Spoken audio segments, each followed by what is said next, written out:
Well, what in the world was that? The Vancouver Canucks just played off against the Florida Panthers on the final game of their Eastern road trip here. And I said yesterday that Vancouver getting an overtime loss in Carolina and a regulation comeback win in Tampa Bay set this road trip up to actually be a good one. They had 3 points in 2 games, and whether they won or lost this final game of the trip against Florida, it didn't matter because there would be a .500 record regardless. And now, I'm kind of still thinking about it like that. Because the Vancouver Canucks got absolutely pummeled in their own zone for most of this game, and Jiri Patera was in it the entire way through. Vancouver loses to Florida 8-5. And we can do the entire song and dance. Oh, let's talk about all 13 goals scored. Let's break all of them down. Let's talk about all the defensive lapses that led to each of these 13 goals. Let's talk about the penalties. Let's talk about the posts, this and that.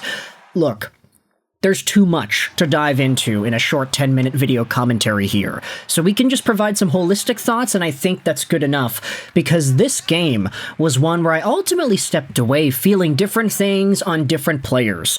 One, we gotta say, Jiri Patera, I'm sorry, buddy. I'm sorry.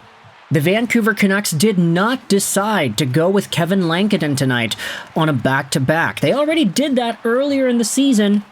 Lank the Tank playing 2 games on back-to-back nights, but they decided not to do that here. Pretty reasonable decision. You were not going to last with Lankinen in the crease forever. You would have to at least give Patera 1 game somewhere. And against the reigning defending Stanley Cup champions, obviously that's the best way to get him in there, right? But Vancouver allowed Florida to take 41 shots on goal. And Jiri Patera, even though he let in 7 tonight, he had 33 gosh darn saves. He had an .825 save percentage in this one. That's honestly not the worst. And I'll say this about Jiri Patera, there were some softies. I didn't like the Anton Lundell 5-2 goal. Was not really a fan of Seth Jones's 2-2 game-tying goal on the power play. I mean, some of these shots, you want to see them get saved. You want to see him cover up the 5-hole. You want to see proper positioning of the gloves and the hands so that those corners are not just readily available. But aside from that, I mean, some of these other goals I can't really say were Jiri Patera's fault. I mean, you had guys scrambling in front of Patera trying to block shots and not taking their guys. Cough, cough. Elias Pettersson leaving Luke Kunin wide open. You had just so many offensive opportunities for Florida, showing off why they're the reigning defending 2-time Stanley Cup championship squad. Vancouver was on their toes for most of this game, and you look at all the net front shots, you look at all the long-range plays that got tipped and were able to beat Patera. I mean, it's hard to argue that this guy was the reason Vancouver lost when you give up 41 shots in a game. Now, with that said, even though Patera had himself a night where it wasn't perfect, but it was still meh, there's one goalie that played in this game that was absolutely abysmal, and that's going to be Sergei Bobrovsky of the Florida Panthers. The guy gets the win, sure, but he lets in 5 goals on 15 total shots against. Bobrovsky had a .667 save percentage in this one, and that absolutely hurts me in my soul because I have Sergei Bobrovsky in both of my primary fantasy leagues. The guy literally goes out there and puts up a negative stack, and now I'm set for the rest of the week with a .667 save percentage off of the first day. Ay. Bobrovsky, man, I know the Panthers are going to do well and they're going to continue to probably make the playoffs and have an impact in there, but in these early parts of the season, you can tell they had spent the summer partying, man.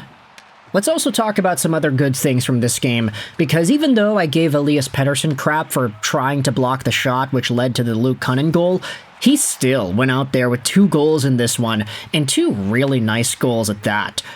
Elias Pettersson ends up finishing a really nice on-the-rush play from Quinn Hughes and Evander Kane. Hughes goes up to Kane, comes down the right wing, 2-on-1, Kane the centering feed, EP40 is there, he buries it to bring the Canucks within 2.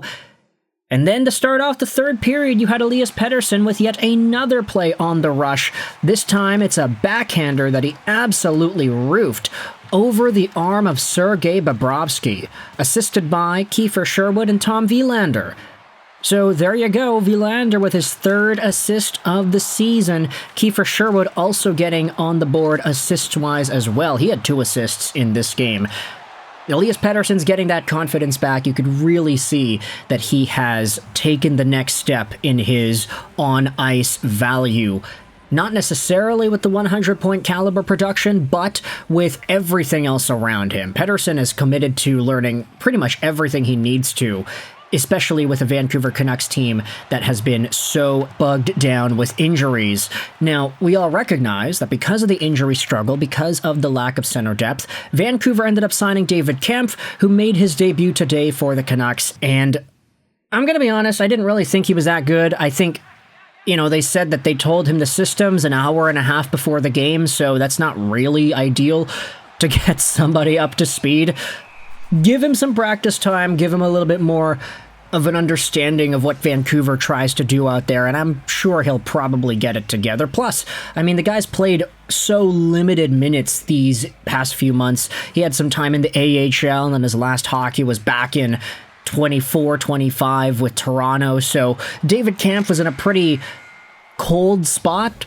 Not surprising he wasn't all too good in this one, but hey, it's fine. As long as he comes and continues to provide face-off winning value and defensive metrics, then that is ultimately what the Canucks need. Stepping up back into the point production element of the game, hey, guess what? Quinn Hughes had himself 3 assists again, so that is three assist games in a row for Vancouver's captain. And I say 3, well, yesterday in Tampa, he had 4 assists, so there you go. Quinn Hughes, 3 assists versus Winnipeg, 4 assists versus Tampa. Of course, he didn't play against Carolina, and then he gets another 3 assists here as well. Quinn has legitimately scored 10 points in his most recent 3 games played.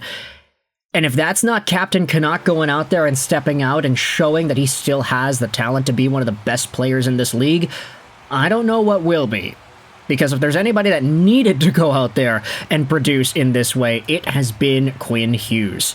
He's just been electric, activating in the offensive zone. Hughes got himself an assist on Drew O'Connor's opening goal of the game, where he ended up stuffing it in on the side of the goal there. Hughes also assisted on Jake DeBrusk's 2-0 power play goal, set up by Kiefer Sherwood, where Sherwood was behind the goal line and tossed it out in front back door for DeBrusk. A beautiful play that gets by Gustav Forsling. And then you have Quinn Hughes also assisting on the Elias Pettersson 5-3 goal.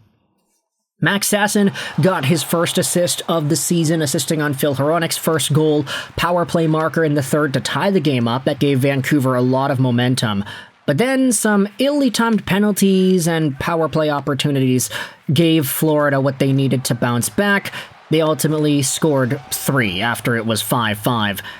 The cross crease was working a lot for Vancouver. Elias Pettersson's first of the game, Phil Hronek's 5-5 tying goal, and then of course the Jake DeBrusk backdoor play. Cross crease seems to be the meta on Bobrovsky this year. Either that or he's just been really inconsistent. I'm still kind of choked that my fantasy team is totally damned because of that performance out of him, but still, hey, he went out there and got the win. So Vancouver battling back hard, maybe not really showing the best defensive results because they just totally left Patera out to dry. I'm not even going to get into the refereeing. I don't want to talk about that. It's just going to get too angry discussing the refs and the calls and the non-calls. We can complain all we want about officiating in the National Hockey League, but I feel like at this point, I'm just so jaded. It's like, yeah, officiating sucks. They called too many things that probably shouldn't have been called. They let some other stuff go that probably should have been called. What are you going to expect? It's the NHL and referees. I'm blind. I'm deaf. I want to be a ref. But ultimately, Vancouver is at 500 on the road trip, so that's not that bad, right? Thoughts in the comment section below about this slobberknocker of a hockey game. 8-5, Florida versus Vancouver. I hope you enjoyed this video.